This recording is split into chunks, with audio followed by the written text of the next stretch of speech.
Welcome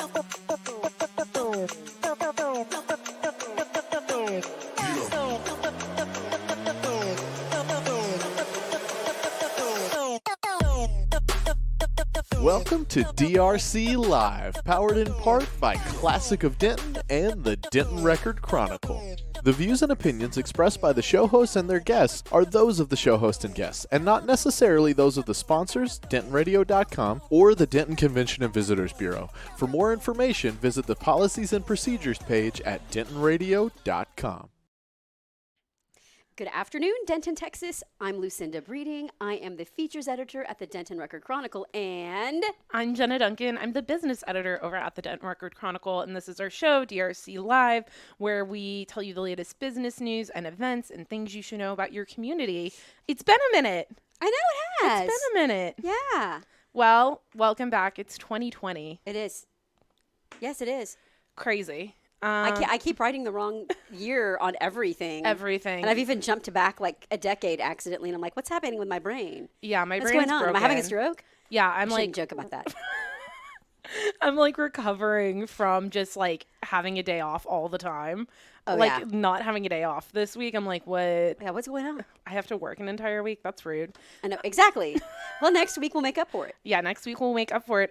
So with the new year, Yes. what's new and happening with arts events? You know, Denton dives right into festival season, and I mentioned this last week, though we really were talking about the Humans, Denton Community Theater's Humans, which closes this Sunday. Check it out. But we are jumping into festival season with the Denton Black Film Festival. And something I think people need to know about this year, they've been doing comedy as part of the film festival for a couple of years now.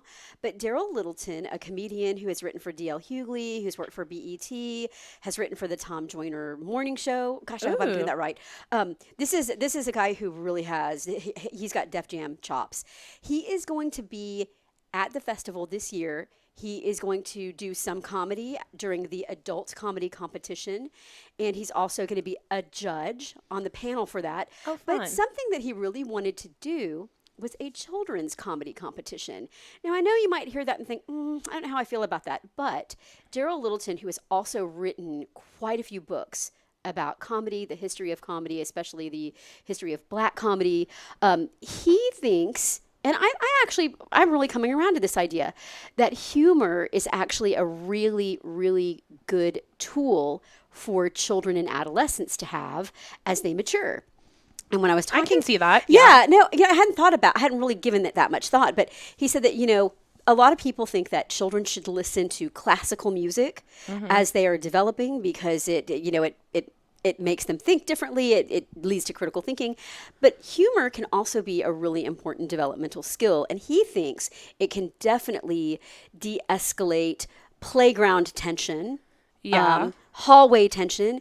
He said that humor is a really great way to sort of, get a bully off of. It's going to start at 10 a.m. January 25th at the Patterson-Appleton Art Center. Now, the festival starts, get the creative juices going and set a playful mood. And then he's going to introduce the participants to jokes and humor. And, he's not going to tell them how to be funny because he thinks everybody has the ability to be funny. Yeah. Everybody has the ability to sort of relax, maybe poke a little bit of fun at themselves. But this is a way to start children thinking about how to kind of lighten any situation, we hope appropriately. We all remember the class clowns and our childhood experiences. And the things that's happening. And now, if you are an emerging adult comic, there is going to be an adult comedy competition that actually starts. It actually starts on the 24th. You sign up, and there is a registration fee.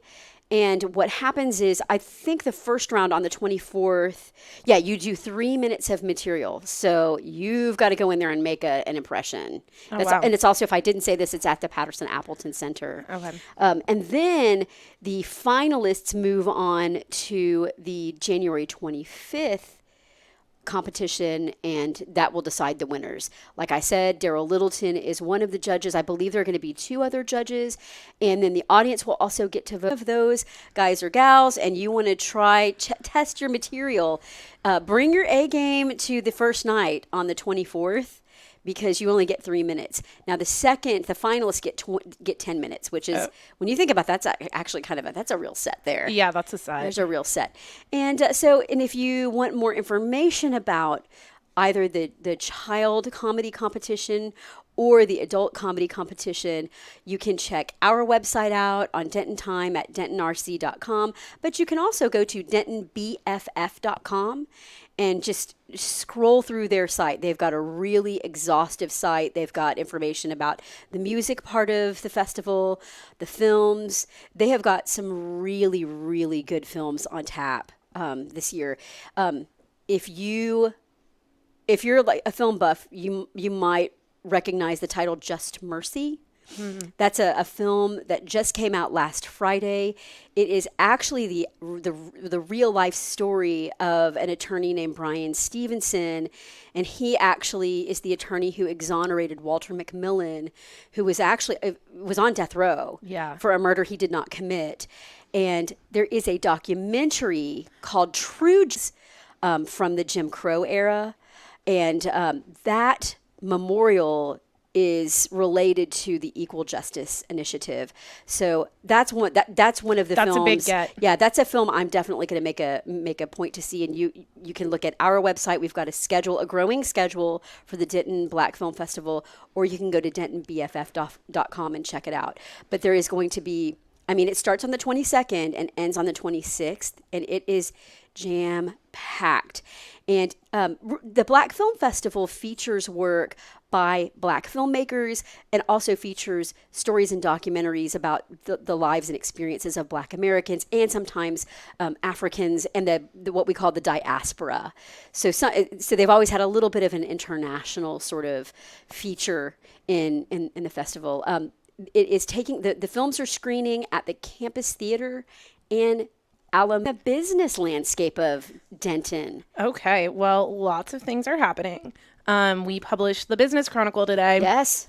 Which is, if you're not familiar, it's a little insert that we have kind of nestled behind your sports section and your other sections that focuses on business once a month. So I'm going to be talking about what my main story is, which is looking forward, what we're going to be watching. All right. So I know a lot of people have been dismayed about what's happening with Sears. So I addressed that in this. Yeah. So that's going to be Conn's Home Plus, which we actually used to have. It's an appliance store. But they had too much square footage here. Then they reduced just down to Louisville, but they're coming back. And so they're taking half of the Sears space. The other half, not totally sure about the lease, but a third-party company owns that space since Sears owned that chunk of the mall while it was operating. And then they filed for bankruptcy. So no word yet on what the other half will be, but at least half of that space is going to be filled again. And then on the other side of the mall, the old DSW is underway to be Fitness Connection. So new gym. Hey, the gym scene. You will be reading more about that as we get closer to Easter. As we get closer to Easter. They're ironing stuff out, but I think that was a really big interactive experience that a lot of families really liked. And so that's pretty cool. Moving to like the downtown area, I also talk about the projects by Radical Hospitality Group that everybody's curious about. They did not return requests for comment, but I managed to find a couple of Instagram profiles for the new businesses. So Sinago Bell, the wedding venue, and at the top of Wells Fargo. Yes, that should be opening next month. Oh, wow. So they've had to push this back a few times. I've had interviews scheduled and they've pushed them back. Construction is hard and takes a long time. Sometimes projections can be off. So you should be looking for that like in the coming weeks next month. And then also H2 Oak, which is the project they're doing. The barbecue restaurant that's in the Old Travelstead building. Old Travelstead building. On Hickory. We've all been watching the outside of it on the Oak Street side. Yeah. And the Hickory Street side, we've all been peering in. Yeah. I see you out there, Denton. I see you peering into the space. I don't know when it's opening. Sorry. I'm just putting it in the paper officially. I don't know. It says 2020. So I'm not really sure what happened with that, especially when they announced the project. They thought that it would be open by last fall. So, things happen. We'll see. Yeah. But I'm keeping an eye on it. We will have more information to you when we know. And then also what's cool, also coming downtown are a couple of other things. So what I'm liking and seeing a lot of, and realtors have been talking about this, we're trying to have redevelopment downtown. Yes. Instead of getting rid of old buildings, old spaces are getting rented out. So like the old Evers Hardware. Yes. Storage facility is getting built out now, and it's going to be a gym too called Movement. Man. And lots so, to choose from, fitness buffs and resolution keepers. That was beautiful. And then also the old B&O Towing is going to be a restaurant. I don't know too much about it, but they just got approved for a downtown reinvestment zone grant. And I can't even imagine how expensive that project is, going from the old B&O Towing to a restaurant. And then, it's a big change. Yeah, so that's really cool. And then the other thing that's coming in at kind of a refurbished spot is Caskey's, which people really liked. It was on Hickory Street by Fry Street for a few years. Home-style cooking, just a grill and bar. People loved all the like daily specials. So they let that lease run up, and they're going to be coming to 311 North Elm, which used to be Kay's Auto Body. Yes. So I think it's really interesting that we've hit this point of saturation on the square, that now we're moving out and kind of bulking up downtown with new businesses and getting rid of something like the storage and auto body type stuff that used to be needing to be near the core, but seems to be really moving back out to the loop and allowing for more redevelopment that is more like entertainment, retail, dining. So yeah, it's gearing up to be a good year, and we will keep you updated on all of those businesses and things as they are ready to open and have more information for our readers. Absolutely. Cool. Well, thank you so much for tuning in with us. We'll see you guys again next week, Wednesday, 2 p.m. on DentonRadio.com. Bye. Well, thank you for tuning in. We hope you enjoyed the show. We want to thank our partners and sponsors who made this show possible. And now stick around for a word from all of us here at Discover Denton. Do you love live music? If so, make Denton, Texas your next vacation. Find more information at discoverdenton.com.